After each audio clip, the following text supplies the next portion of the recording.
people people migrated from the South to looking for a better place.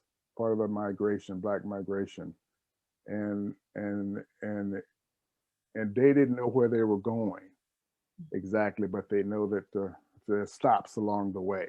Mhm. There are stops in Casa Grande and Florence and Coolidge and so forth, and that wasn't. They knew that wasn't the destination. Um, and but South Phoenix felt like the destination. So they moved to South. So those people migrated to South Phoenix, and migrating to South Phoenix. As I said before, Black people own so much property in South Phoenix, a Mhm. lot of property, and there were businesses. You didn't really have to need. You didn't really. We didn't have a movie theater, so those are things. We didn't have Woolworth. We didn't have a J.C. Penney's. We didn't have Sears Roebuck. There were reasons to go downtown.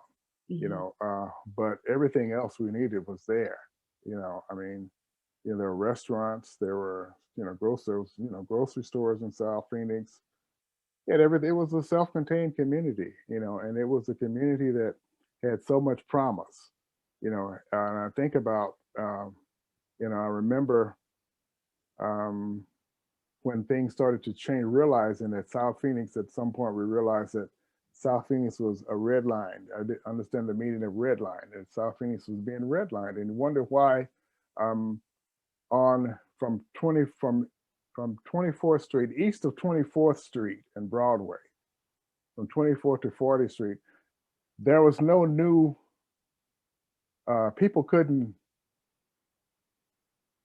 um, refurbish their homes. There were new zoning laws that were passed so that people were unaware of what those little signs on the corner meant. When they said the little sign that said zoning hearing, and it was just to give notice that they were changing the zoning of the whole neighborhood so that restricted the kinds of things that we could do, Black people could do with their property, and they ended up, selling all their property.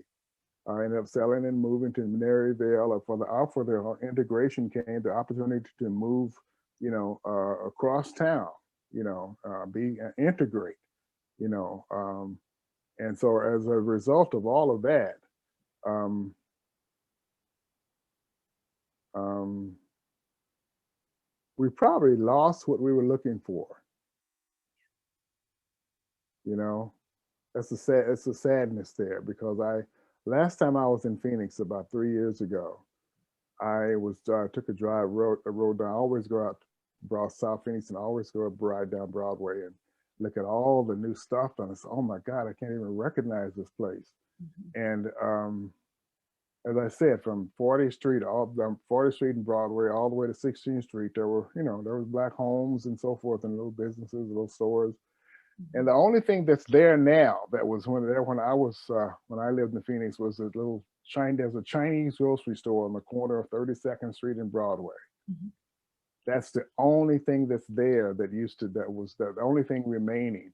I stopped there and I went inside and I was just standing around looking, and the lady, she looked at me, she says, "Can I help you with something?" And I said, "No." I says, "No." I said, and I explained to her why I was there.